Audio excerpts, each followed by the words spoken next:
जागदा उनन परांकी सोने नाल उठ कबीरा सुतिया मन का दीवा बाल सारू दिना दा जागदा उनन परांकी सोने नाल जागो रे दिन जागना अब जागन की बारी फिर किया जागो नानका जब लंबे पाँव पसारी जागो रे दिन जागना अब जागन की बारी फिर किया जागो नानका जब लंबे पाँव पसारी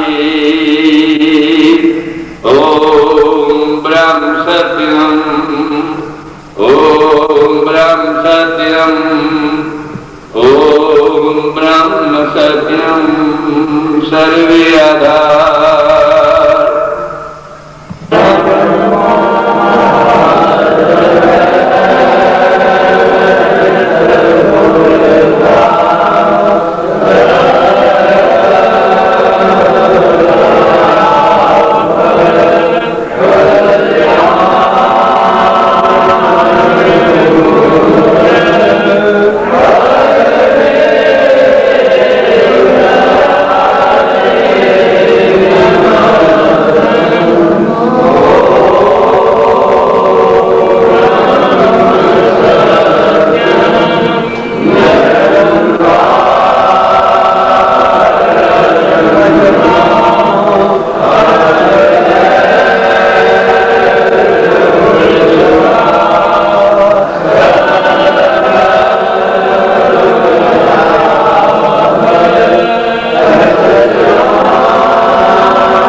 जवाब नहीं है। हाँ वो कह रहे हैं आया है जवाब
भगवत बारंबार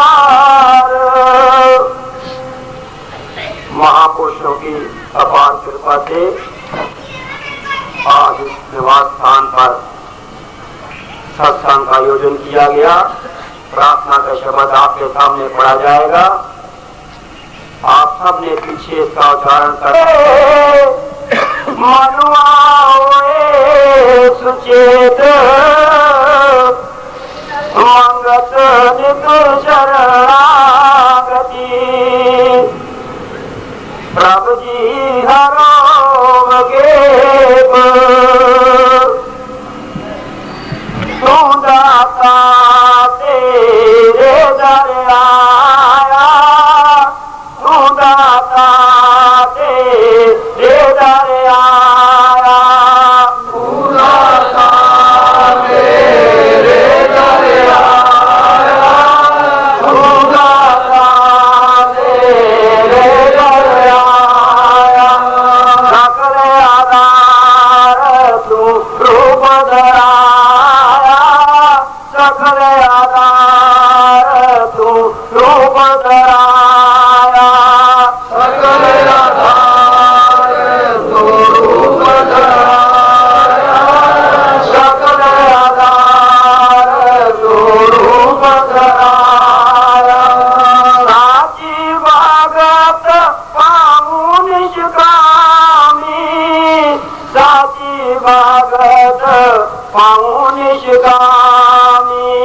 साची भगत पाऊं निष्कामी, साची भगत पाऊं निष्कामी, दीन दयाल दीजो विद्यामी, दीन दयाल दीजो विद्यामी, दीन दयाल दीजो विश्रामी, दीन दयाल दीजो विश्रामी, अरे हमारा तात रूप लगाओ, अरे हमारा तात रूप लगाओ, अरे हमारा तात रूप लगाओ, अरे हमारा तात रूप लगाओ,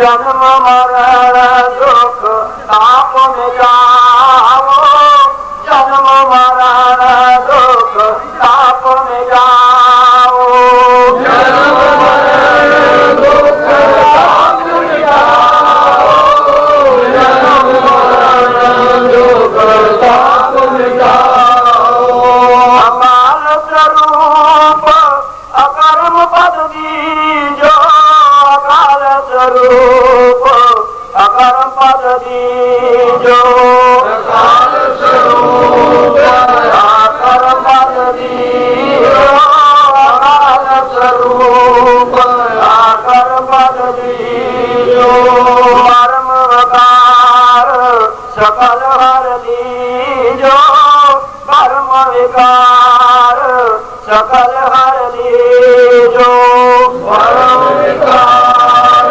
सकल हर दीजो, कर्म विकार सकल हर दीजो, अनादि स्वरूप पाऊं प्रभु तेरा, अनाद स्वरूप पाऊं प्रभु तेरा, अनाद स्वरूप पाऊं प्रभु तेरा, अनाद स्वरूप पाऊं प्रभु तेरा, आवागमन का नाते बेरा, आवागमन का नाते बेरा, आवागमन का नाते बेरा, आवागमन का नाते बेरा,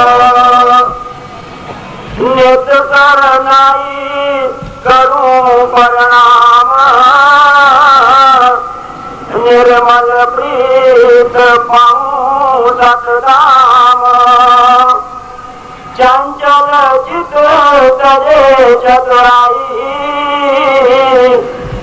सतशील मन माई समाई,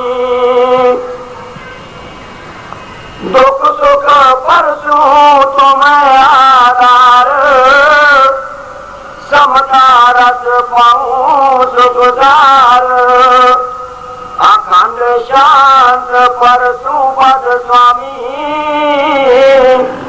करो उदार प्रभु अंतर्यामी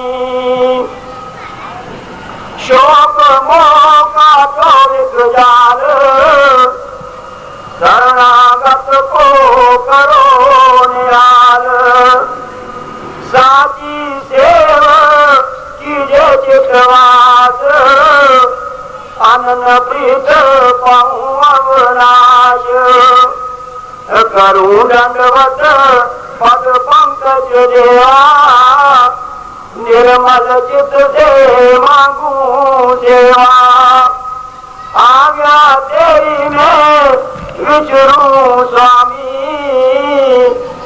कर्म पांच हरो विजामी परम दयाल तुई समराता आदि देव परम सुखदाता नित्य अपनी उद्धत की दीजो मूलमती को चरणी लीजो सत अरदास चित माई समाए परम पुरख तुई घबराए नमो नमो तेरी नित चरणा आदि पुरख तू कारण करना सत उपमा तेरी जित गाए साची प्रीत एक नाम ध्याए अखंड शांत प्रभु तेरा नाम सतगुरु जी के पाऊं विश्राम संतन की सत सीख दे मन तने आएगी मंगत सेवा साधगी हरे भरम तक जीव संतन की सत सीख दे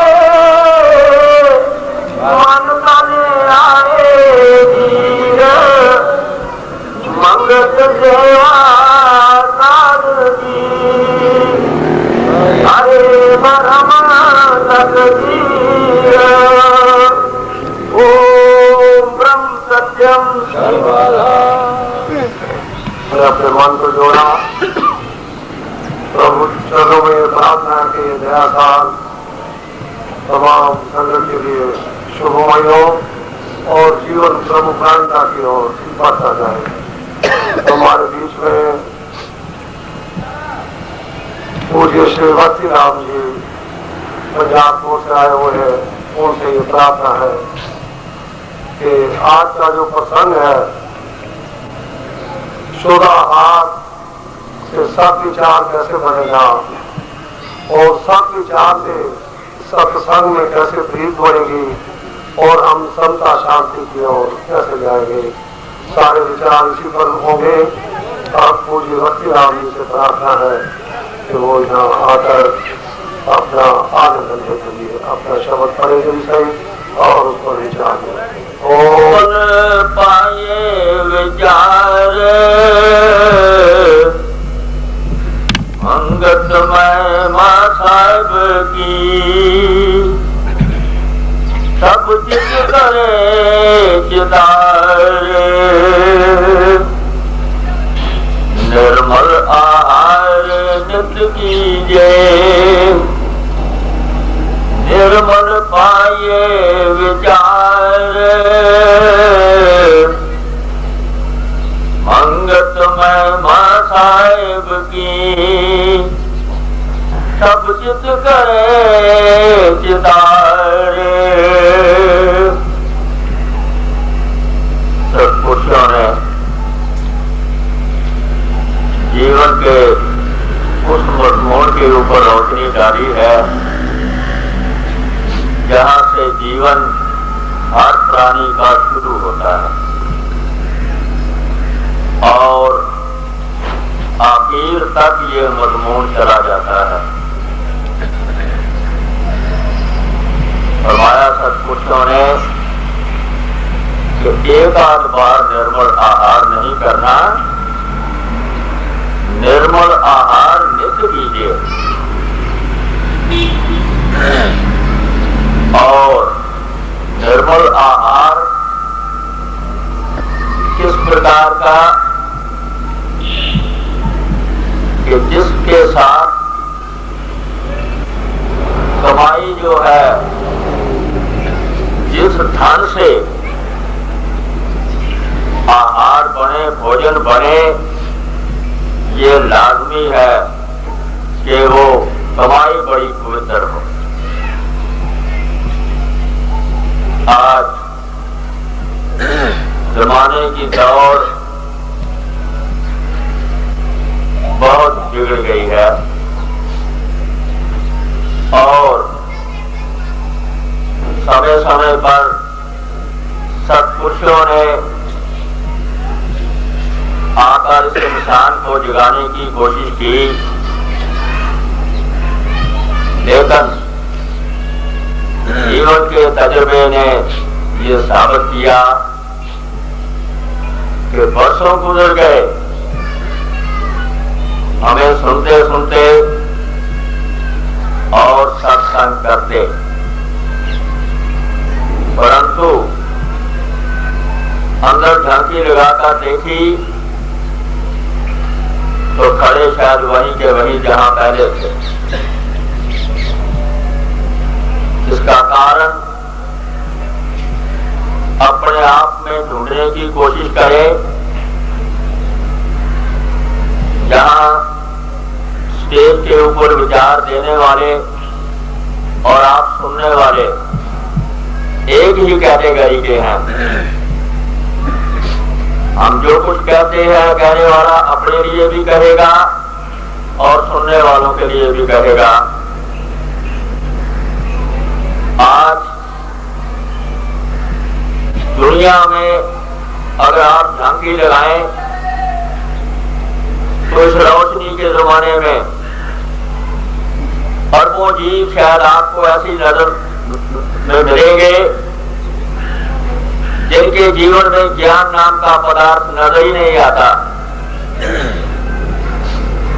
दुनिया के कुछ भागों में आज भी कुछ इंसानों की गिनती हम उनको कह देते हैं, लेकिन उनका रहन सहन आज भी जंगली जानवरों की तरह है। अफ्रीका के कुछ भागों में हो सकता है, हमारे देश में भी कुछ भाग ऐसे हों, तो उनका तो क्या कहना, जिनके जीवन में ज्ञान नाम का पदार्थ नहीं है। लेकिन लाखों इंसान आपको ऐसे मिलेंगे जिनके जीवन में ज्ञान है, लेकिन जीवन में शांति फिर भी क्यों नहीं, कि ज्ञान के अनुसार साथ में कर्म नहीं जुड़ा हुआ। सबसे जबरदस्त गलती हमारे जीवन में जो हो रही है उसको हम पकड़ने की कोशिश करें और सत्संग में इस भावना से हम जाएं। आज नया साल शुरू हो रहा है, ये भावना हो हमारी कि सत्संग से जो विचार मैंने सुने हैं उनको पूर्ण रूप से अगर मैं अपने जीवन में नहीं उतार सकता तो कुछ न कुछ मात्रा तो उनकी उतारनी चाहिए। जिन सत्पुरुषों के विचार आपके सामने आ रहे हैं निर्मल आहार के ऊपर, तो बहुत पुरानी घटना है उनके जीवन की। शायद सत्पुरुष रावलपिंडी में विराजमान थे और किसी परिवार में उनका खाना था। परिवार ने 5-6 सब्जियां बनाई, बड़ी मेहनत से भोजन तैयार करके सत्पुरुषों के आगे जब परोसा तो महाराज जी ने पूछा कि इस भोजन को तैयार करने में कितना समय लगा। परिवार वाले झूठ तो बोल नहीं सकते थे, कहने महाराज जी 3 घंटे लग गए हैं।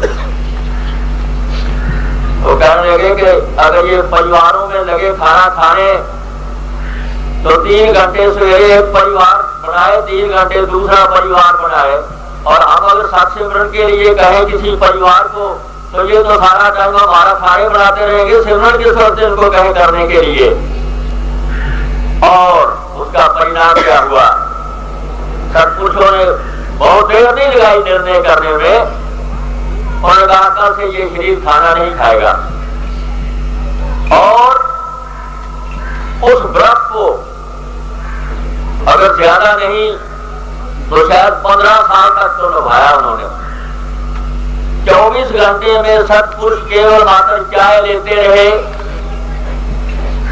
और 15 साल की चाय ने शरीर में चर्बी का तो नामो निशान नहीं रहने दिया। और किसी गवाही की जरूरत नहीं। सत्पुरुष यहाँ भाटकरेखा में विराजमान होते थे। सुबह अगर 8 बजे सत्संग पर बैठे हैं तो रात के 9 बज गए हैं। और थोड़ी प्रेमियों की श्रद्धा होती थी कि थोड़ा पांव को हाथ लगा लें, शरीर को हाथ लगा लें। तो अंदर जाने से पहले वो 2 मिनट जब टांगे सीधी करते थे तो दांत स्वयं दौड़कर उनकी मैंने पिंडलियों को जब हाथ लगाया, हड्डी के मेरा कुछ वहां नजर नहीं आया मुझे। तो कहने का अर्थ क्या कि जिन सत्पुरुषों के विचार हैं हम उनकी नकल नहीं कर सकते, ना हमें नकल करनी चाहिए, परंतु एक आदर्श जीवन तो उनका सामने है। उसी करेखा के बाग में एक बाहर का प्रेमी कई दिन तक आता रहा और वो एक दिन पूछने पर मजबूर हो गया कि महाराज जी 3-4 मन केला सुबह से शाम तक यहाँ रोज मैं देख रहा हूँ प्रसाद के रूप में बढ़ जाता है, लेकिन मैं जब से आने लगा हूँ आपको मैंने केला खाते नहीं देखा। जब फिर प्रसाद केले का ही आता है तो सत्पुरुषों ने फरमाया प्रेमी जी आयु जितनी इनकी आज तक हो गई है इन्होंने केले का स्वाद नहीं चखा। तो फिर उन्हें यही कहना, मैं आप यही प्रार्थना करेगा हम उनकी नकल ना करें, परंतु जो कुछ वो फरमाते हैं उन्होंने फरमाया निर्मल आहार नित कीजिए।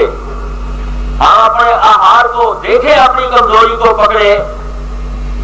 हम अक्सर समाज में चलते हुए अपने नियम का उल्लंघन कर देते हैं। खास तौर से जब कभी बिरादरी की पार्टियां होती हैं, जब कभी कहीं शादी होती है, हम अपने अंदर झांकी लगाएं, कम अज कम अपने कसूर को माने तो सही, इलाज तो करेंगे तो ना करेंगे पर कसूर तो माने। क्यों कि अगर हम अपना कसूर ही नहीं माने तो फिर हम ठीक कैसे करेंगे। आगे फरमाते हैं निर्मल बुद्धि सतनाम विचारे प्रभु की प्रभुता का भेद निखारे। सब कुछ फरमा रहे हैं केवल मात्र निर्मल बुद्धि जो है वो उस पार ब्रह्म परमेश्वर के नाम को जप सकती है, उसका सिमरन कर सकती है। और निर्मल बुद्धि तब तक हो नहीं सकती जब तक आहार इस मनुष्य का निर्मल नहीं है। तो क्या करे? नित ही नित करे निगरानी पाप विकार की जयानी। साची संगत में रखे परीत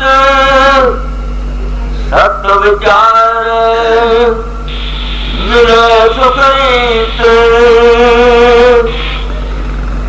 सत्पुरुषों की ऐसी बातें सामने आई। स्वामी रामदेव के जीवन में घटना आती है, उनको नींबू जो था खाने के साथ वो नींबू का इस्तेमाल करते थे। अपने ऊपर बड़ा उनको क्रोध आया कि ये अच्छी बीमारी लग गई, नींबू ना हो तो हम खाने नहीं खाएं। कहने कोई बात नहीं। 6 महीने तक लगातार नींबू काट के थाली में रखते रहे। थाली में जो नींबू रखते थे कहते थे तुम्हें खिलाना नहीं। पहले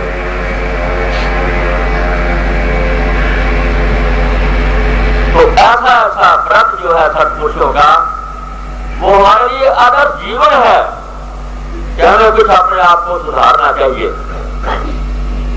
और ये कैसे सुधरेगा?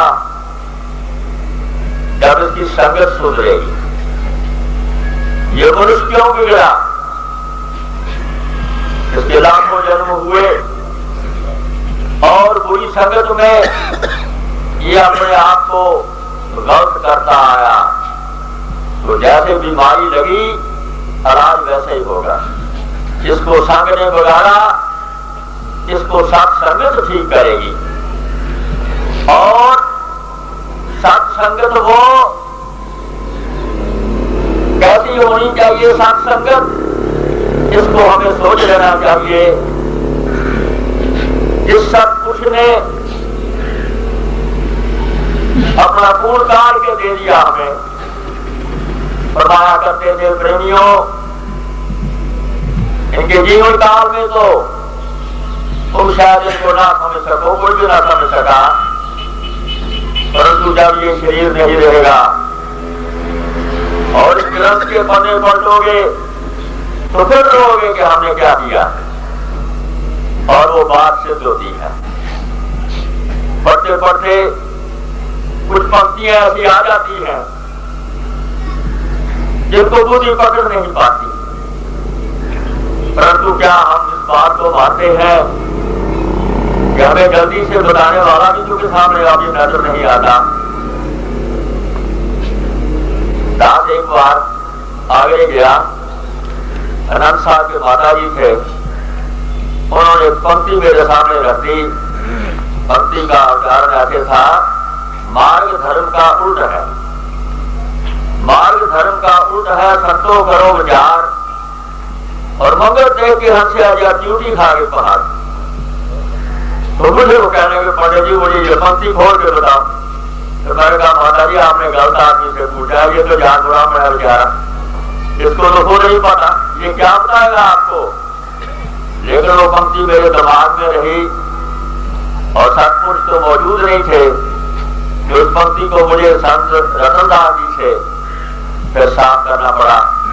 तो उन्होंने फरमाया, प्रेमी जी, जब ज्ञान रूपी बुद्धि जागृत हो जाती है तो इतना बड़ा संसार जो है उसके सामने फिर अलोप हो जाता है।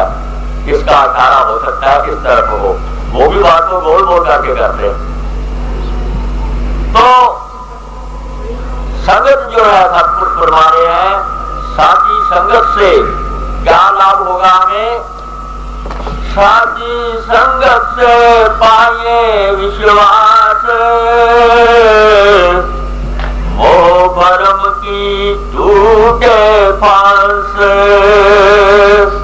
हमें अपनी संगत को सच्ची संगत बनाना पड़ेगा और दूसरे को नहीं सुधारना। तूने दूसरे को सुधारता रहेगा तो सारी उम्र तू खुद नहीं सुधर सकेगा। इसलिए फर्ज बनता है हम स्वयं एक एक प्रेमी, हमारा फर्ज बनता है कि सत्पुरुषों के आदेश अनुसार हम स्वयं अपने जीवन को जल्दी से जल्दी सुधारने की कोशिश करें, ना कि दूसरे के नुक्स देखते रहे।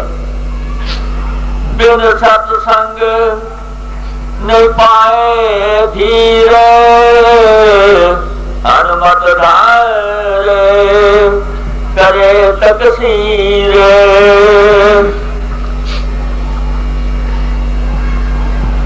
बिन सत्संग नहीं मिले निधान, सत्य असत्य का भेद पहचान। सत्संग मूल धर्म का जान, दृढ़ निष्ठा से जो पान। हम अपने आप को तोड़े, अपनी आंतों को तोड़े।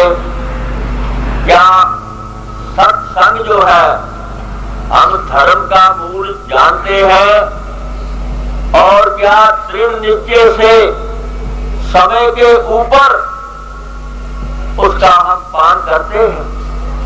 समय की पाबंदी को सत्पुरुषों ने बहुत अफजल माना है और दूसरों को नहीं उन्होंने कहा। पहले वो असूल उनके ऊपर खुद लागू हुआ। संत जनों ने होटल मंडी जाना था, हमारे प्रेमी जी के साथ राजे बैठे हुए और प्रोग्राम बना था कि 7:30 बजे बात करे खाते चल देना है गाड़ी के लिए। रात को अच्छी तरह से याद है, पास ही बैठे हुए थे तो टाइम पीस जो था उसकी सुई जो थी वो 6 बार चली गई मिनटों की।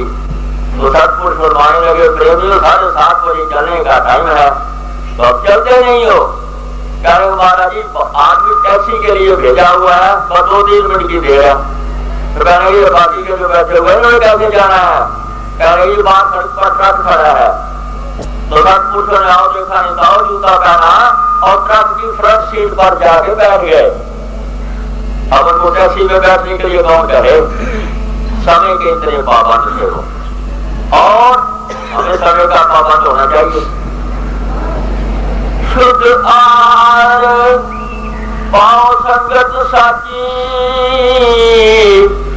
व्यवहार शुद्ध करो दिन राती। अब व्यवहार की बारी आ गई। आज हर एक आदमी का व्यवहार किस दौर में लग रहा है।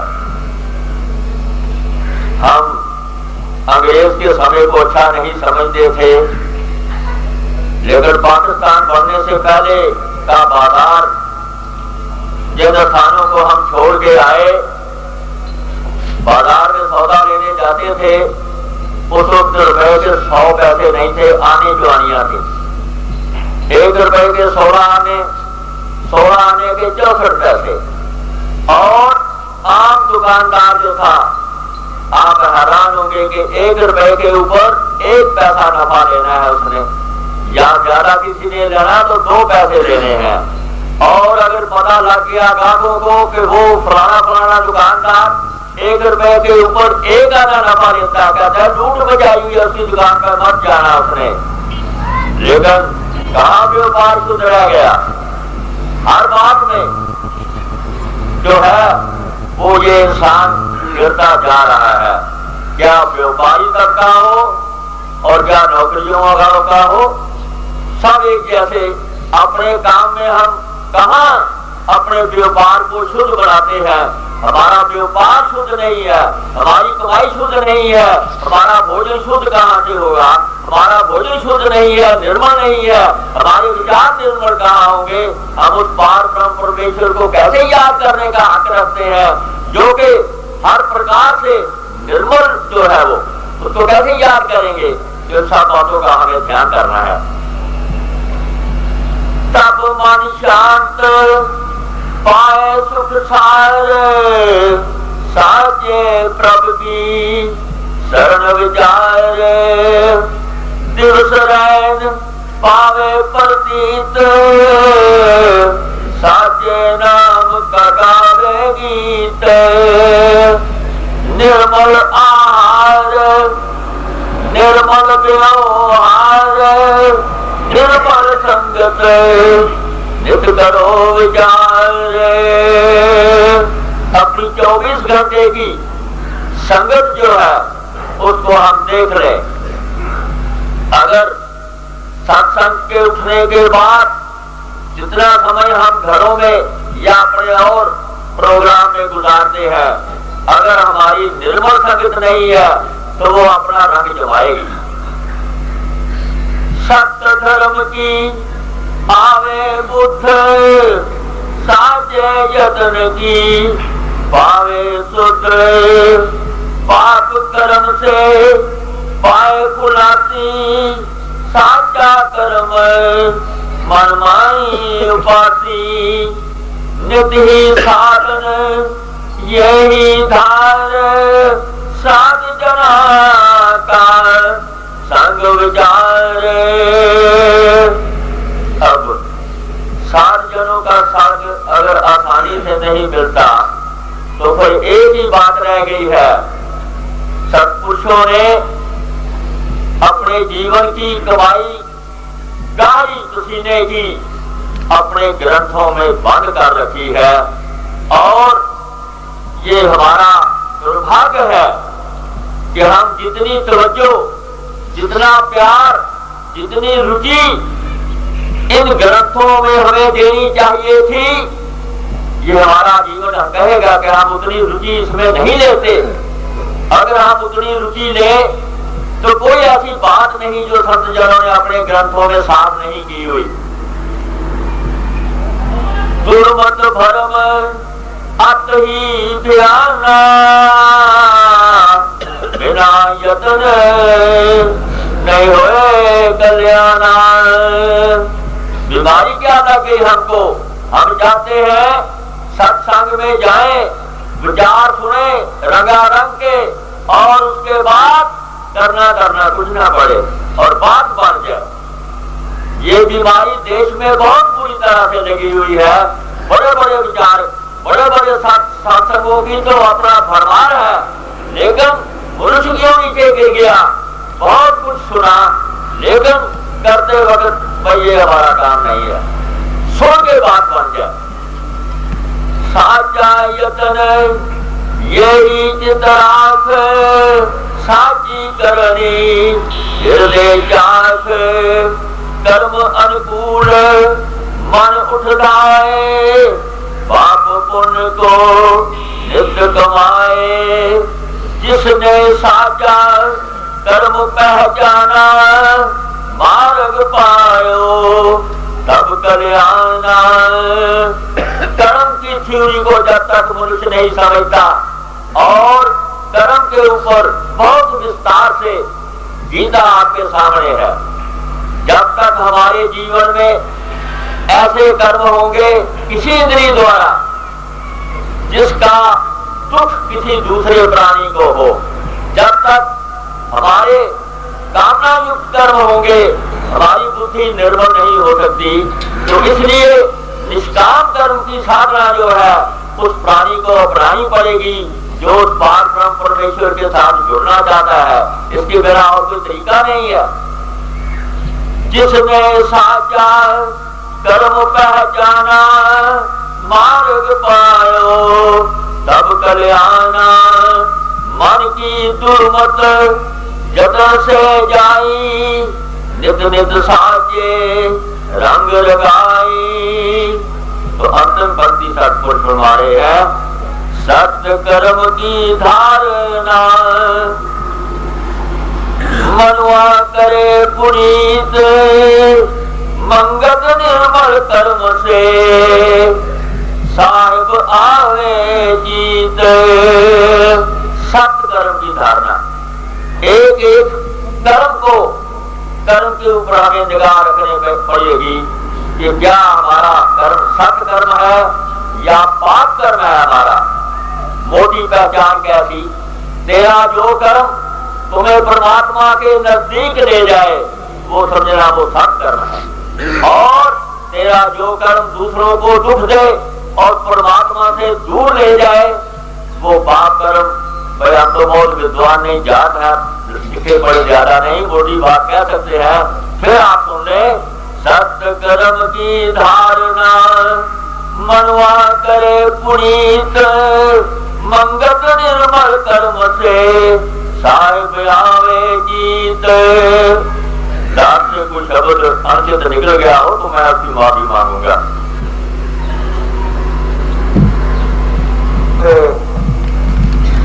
आहार से विचार शुद्ध बनता है, और शुद्ध विचार जब हमारे होंगे तो हमारी कमाई एक होगी, हमारा व्यवहार ही शुद्ध होगा।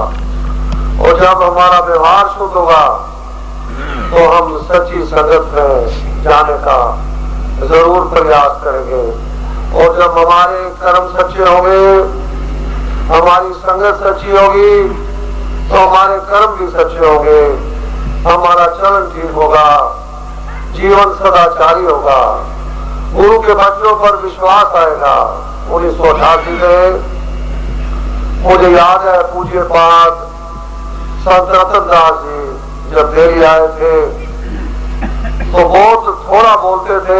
किसी विषय पर उन्होंने जब बोला तो उन्होंने एक बात मुख रखी थी, शिष्य शिष्य सब कहते हैं, शिष्य है विरला कोई, गुड़ की रैनी जो रखे सो शिष्य साचा होए। शिष्य शिष्य सब कहते हैं, शिष्य है विरला कोई, गुड़ की रैनी जो रहे सो शिष्य साचा होए। आज चूंकि समाज का चलन बिगड़ गया है और जीवन में सदाचार की जरूरत है। हमारे बीच में पूज्य ब्रह्मचारी जी आए हुए हैं, उनसे प्रार्थना है कि 45 मिनट के लिए ओम ब्रह्म सत्यम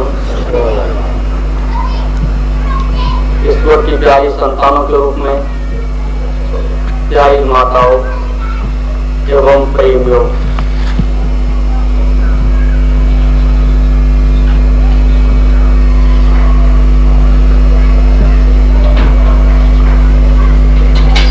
जब एक व्यक्ति अवस्था में पैदा होता है और आजीवन बीमारी से गुजर जाए और उसको हम स्वास्थ्य के बारे में पूछें तो कुछ नहीं बता पाए।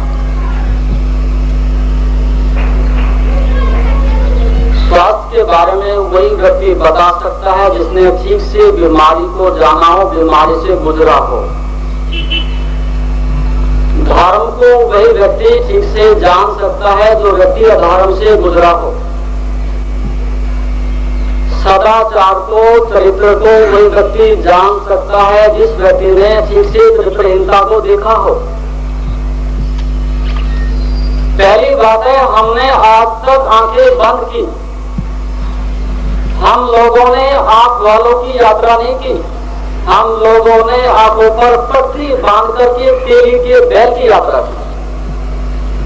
और तेली का बैल अपने परिपाटी में, अपने गोल दायरे में कितना भी घूमे, लेकिन पूछे कि कहाँ पहुंचे, कि कहीं नहीं पहुंचे। चले बहुत, जिंदगी भर चले, चलते चलते बूढ़े हो गए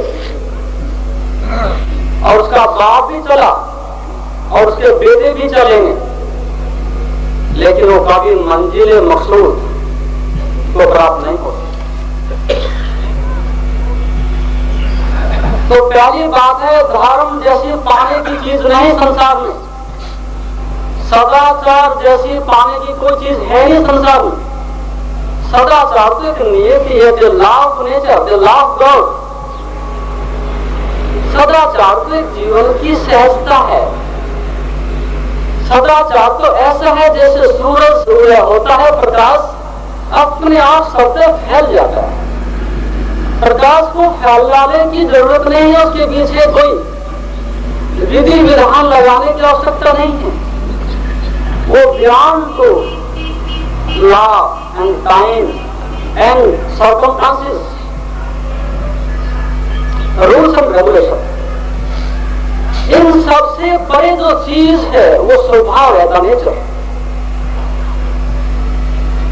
तो पहली तो बात है कि किसी डिब्बे के अंदर बंद की कोई चीज सदाचार नहीं है कि लेबल लगा दे सदाचार या धर्म, नहीं, वो चीज बाजारी नहीं है, वो चीज सहज है, स्वाभाविक है, उसके साथ आप कुछ नहीं कर सकते। सदाचार को न आप घटा सकते न बढ़ा सकते, सदाचार तो पूर्ण अवस्था है। हाँ, अधर्म के विषय में कुछ कर सकते हैं, अपने दुराचार के विषय में, अपने पाखंड के विषय में, अपनी अज्ञानता के विषय में, अपने भोग विलास के जीवन के साथ तो कुछ कर सकते हो। बीमार के साथ कुछ किया जा सकता है, स्वस्थ व्यक्ति के साथ कुछ भी नहीं कर सकते। और अब तक हमने सारी बातें उलटबाजी कर दी है, उल्टी कर दी। हम स्वस्थ आदमी को देखना चाहते हैं बीमारी को छिपा करके। हमने बीमारी को बिल्कुल फूलों से ढक लिया है और हम फिर चाहते हैं कि हमें स्वस्थ दिखाई पड़े, स्वास्थ्य दिखाई पड़े, सदाचार दिखाई पड़े, उस अवस्था में दिखाई पड़े कि मेरा दुराचार, मेरा भोग विलास, मेरी विषय वासनाएं सारी वहीं पर बनी रहे। इसलिए संसार में 3 तरह के आदमी आज बैठे हैं। एक तरह का आदमी संसार को भोग भोग करके शांति प्राप्त करना चाहते हैं, और ये संसार के 98% लोगों का अपना हाल है। एक जगह भरतहरि ने बहुत सुंदर लिखा है कि भोगा ने भुगता विवेक भुगता, तपो ने तत्तम विवेक तत्ता, कालों ने याति विवेक याता, कृष्णा ने जीर्णम विवेक जीर्णम। कि संसार के भोग भोगते भोगते हम ही बूढ़े होंगे, लेकिन संसार के भोग और विलास और उनके अंबार अभी भी लगे हुए, वो नष्ट नहीं हुए।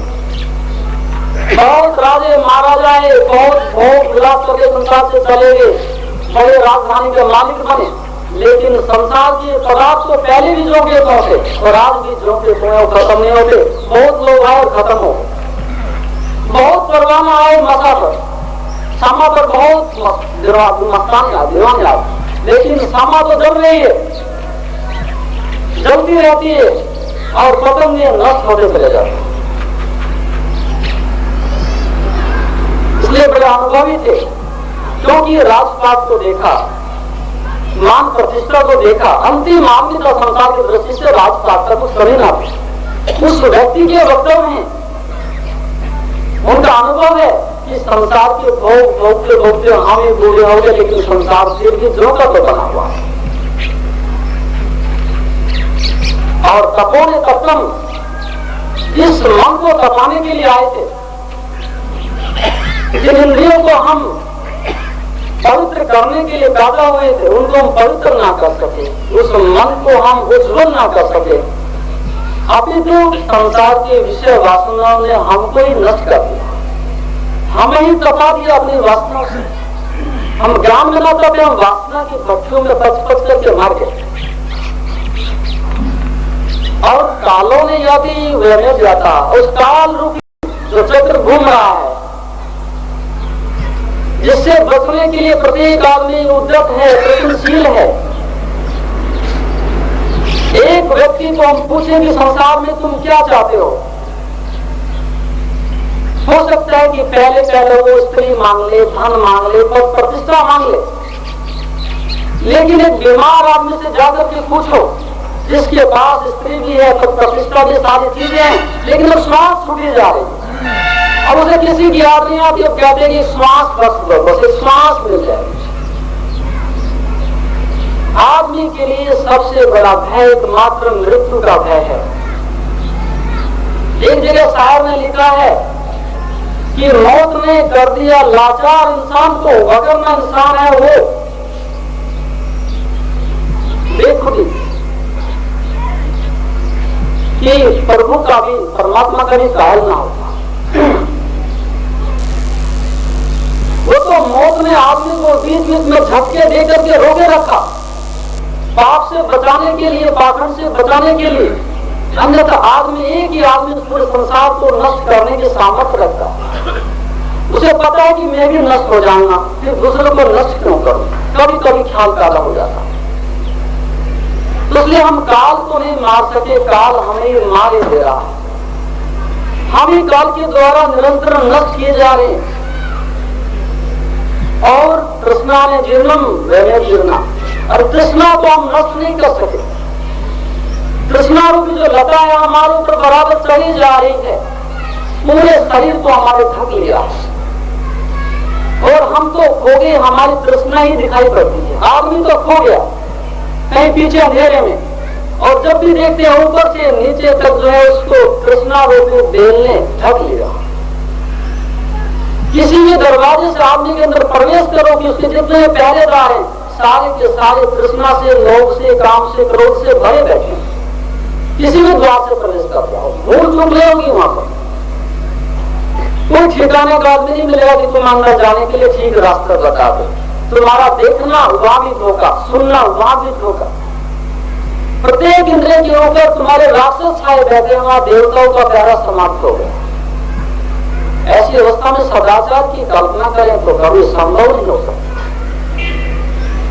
तो मैंने कहा एक तरह का आदमी संसार में जो भोग भोग करके तृप्ति चाहते हैं और ऐसे बहुत आदमी हैं। दूसरे प्रकार के आदमी हैं कि जो भोग भोगने से डरते हैं, नरक में जाने से डरते हैं, लेकिन चुपके से चाहते भी हैं, मन में लालसा भी है लेकिन डर भी है। किसी की चोरी करके पूंजी को हत्या लें ऐसा मन में आता भी है, लेकिन पीछे से चोर को राज्य के दंड का भय भी है।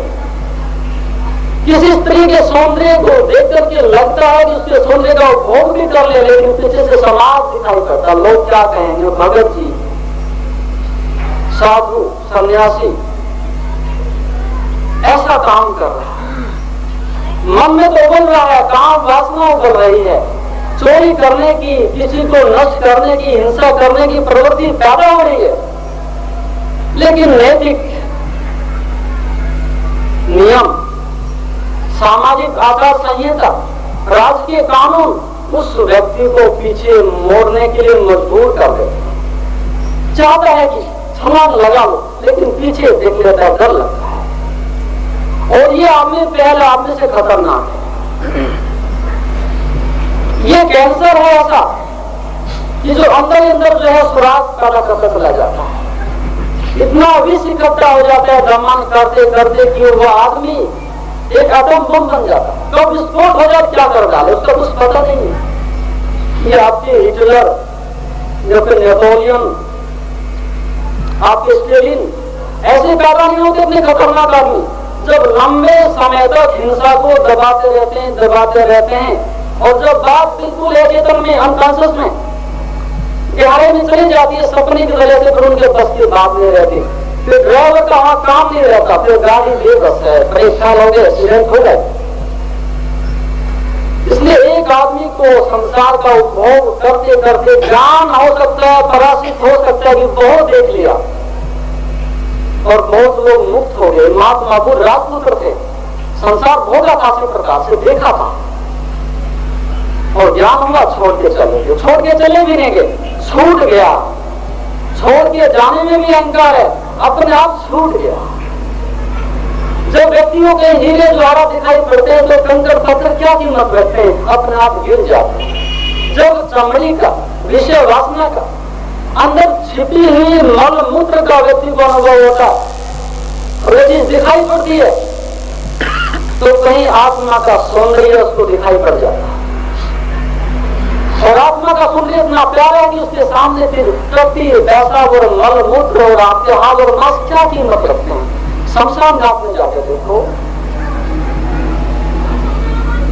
उस व्यक्ति को पहली बार दिखाई पड़ता है जिस व्यक्ति ने ठीक से संसार को देख लिया, उस व्यक्ति ने ठीक से परमात्मा को देख लिया। याद रखना, जो व्यक्ति जिस दिन संसार को पूरा पूरा देख लेता है परमात्मा को उसी दिन देख लेता है। आज तक तुमने संसार को नहीं देखा, तुम तो अभी खिड़की से झांक करके देख रहे हो, जरा जरा से तुम्हारे घरों में तुम उनसे देख रहे हो, तुम खुले मुक्त आकाश के नीचे आकर के कब देखते हो? नहीं, आप लोग कुएं के मेंढक, उन्हें समुद्र का ज्ञान नहीं होता और मजे की बात कुएं में रहकर के समुद्र का हम दावा करते हैं। तो विडंबना क्या, आप लोग दमन करते रहते हैं और उससे इतना दुराचार पैदा होता है कि एक आदमी संसार को भोग भोग के मुक्त हो सकता है, दमन करने वाला मुक्त नहीं हो सकता। इतनी बड़ी शक्ति नष्ट होती है, आप 24 घंटे अंदर से हिंसा में, क्रोध में उबलते रहते हो। ये दूसरी तरह का आदमी है कि जो बराबर दमन कर रहा है। छोटी घटना में सुनाऊं, प्राचीन काल में एक मंदिर और मंदिर के ठीक सामने वेश्यालय